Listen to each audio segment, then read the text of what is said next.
Hi folks, how are you today? Today I want to introduce you to three of my very favorite knives. Saturday and I have been using these three knives in our kitchen now for 25 years. I've probably sharpened this knife, I don't know, 100 times over the years, and probably these other two that many as well.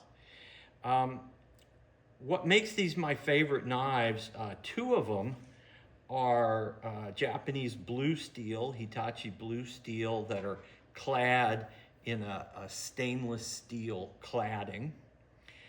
This one has a nashiji, like a pear cover. Nashi is a pear cover finish. That's achieved by sprinkling cold water on the anvil and hitting it with the hot steel, and it kind of explodes, making these little pock marks in the surface.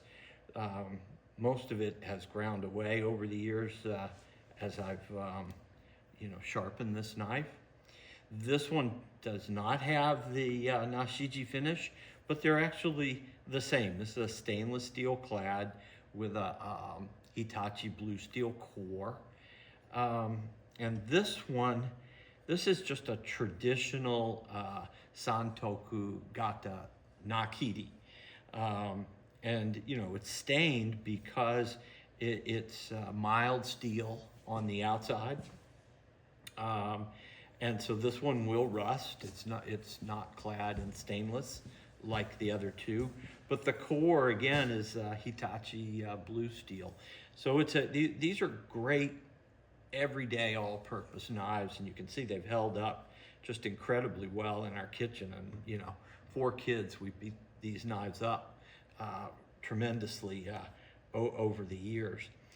So today what I'm going to do is sharpen these knives, but we're going to focus not so much on the thinning and geometry set as we are on wrist control.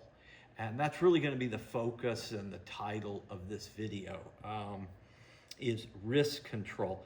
And what we're going to be doing is talking about creating the final edge on the tool. So I'm going to jump in here and sharpen these 3 knives. I'll thin them a little bit, set the bevels, and that's really where our video is going to start. So hang in there and let's see where this goes. So I'm going to start out with 100 micron diamond resin, and we'll just throw a little bit of water up there, and we'll start out with this stainless one here, and I'm gonna just grind it.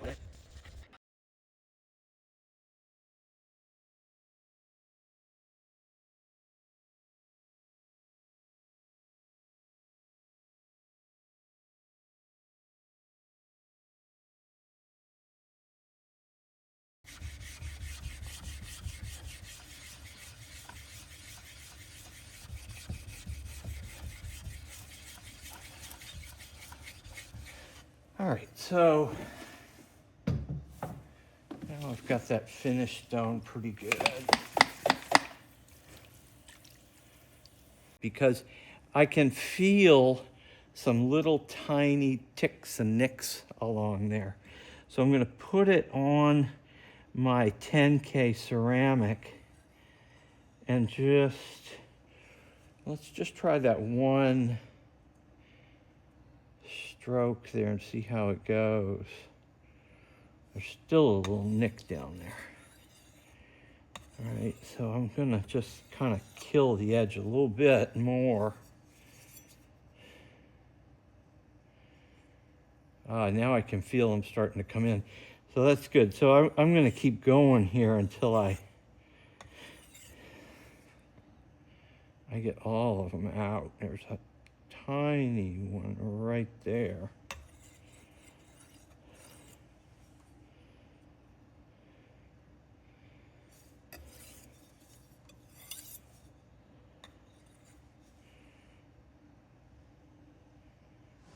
Oh, that's good. Very nice. Yeah, that's much better.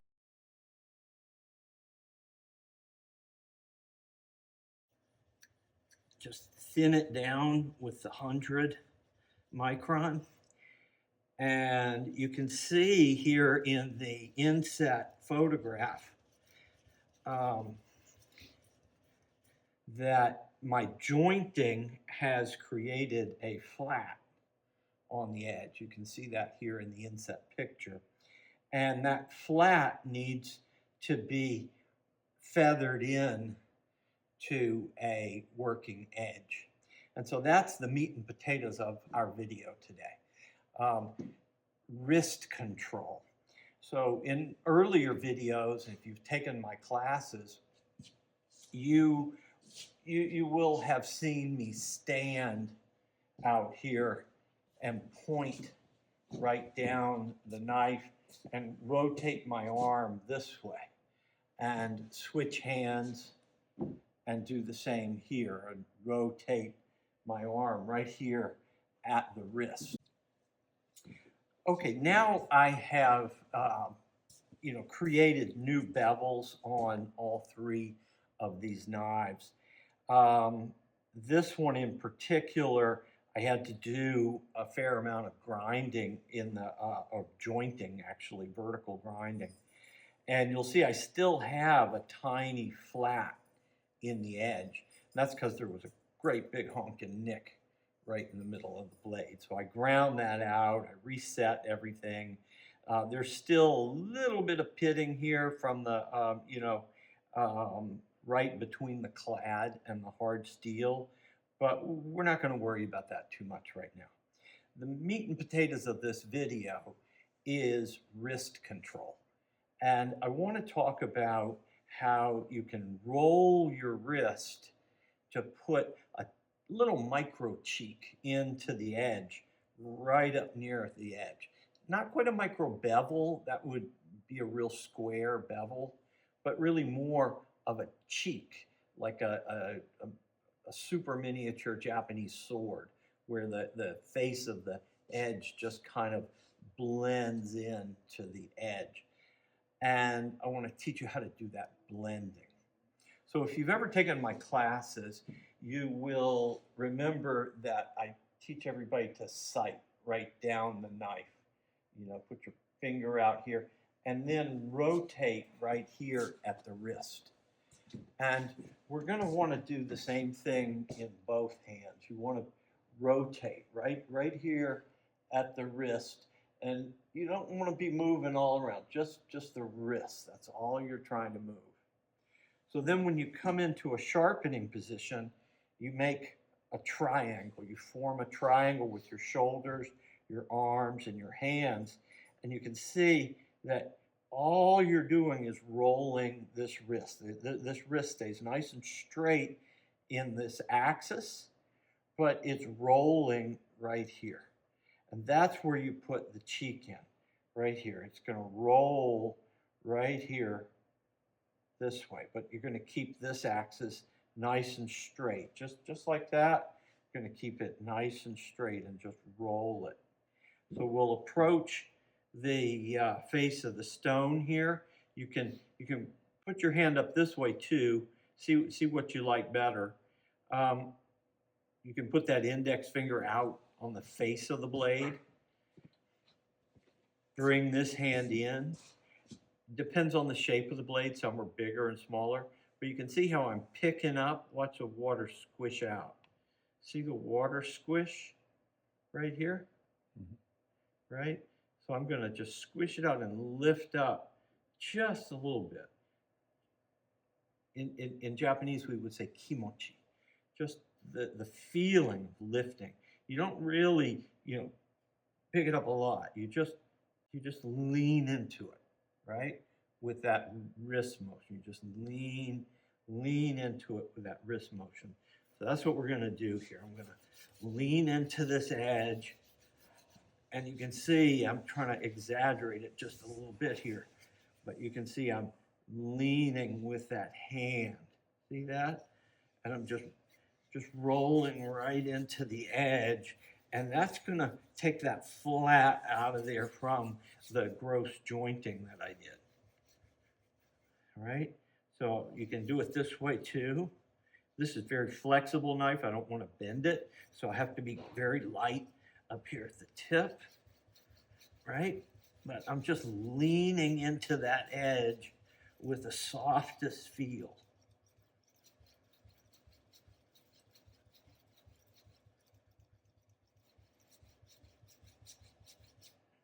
See what we got. Yep, it's working. Yep, it's just rolling right in very, very slightly.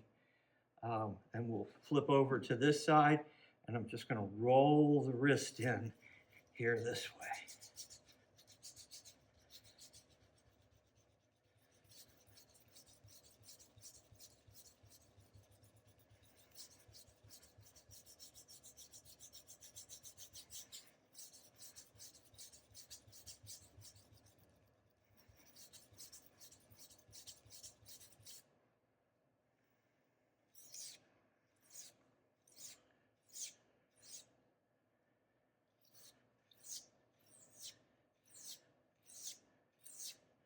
Very subtle, just kimochi.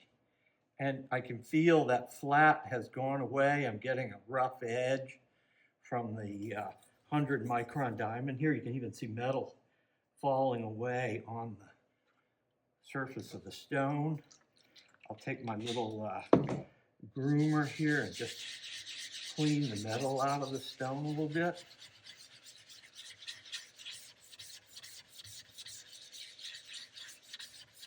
See how clean everything is? It's really nice. I like working with the diamond resin. It doesn't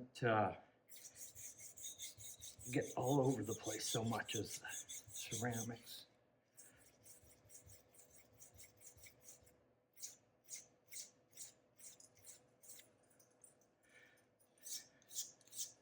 So these are just trailing edge strokes. And very, very just kimochi, just leaning into the edge with the wrist there. Wrist control.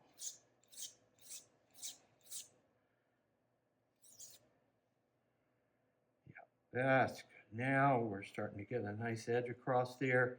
You can feel a little bit of that flat left right in there. I can see the reflection, the light coming off the edge there. I'll just put my fingers right in that area, work right at the edge of the stone there, and then flip over, and we'll do it on this side.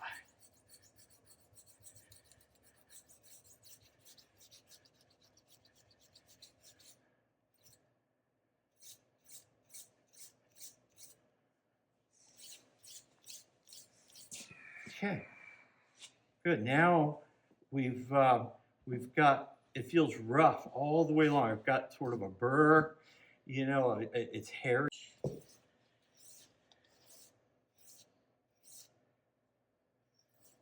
Just like that. Whoa, now the knife's getting sharp. Ooh, yeah.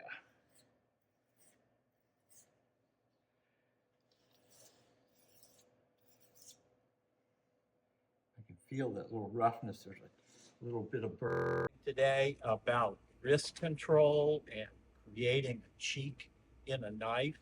So I've sharpened up these 3 knives here today using this technique of creating just a very soft cheek into the edge. So just literally rolling very slightly up into the edge. You don't want to go too high. You'll definitely dull the knife. You just want a softness, kimochi, just a little bit of feel, just of lifting up into the edge there, right? Just like that. All right. So you can see in here, just fades very lightly in towards the edge. Isn't that nice?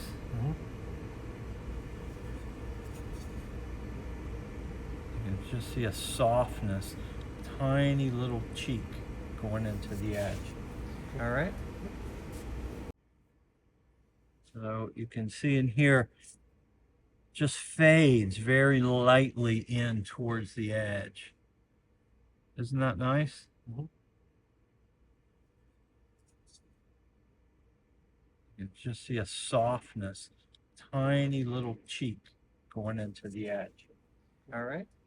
It's a good sharpening, and look forward to seeing your comments, ask me questions. I'll be glad to help if I can.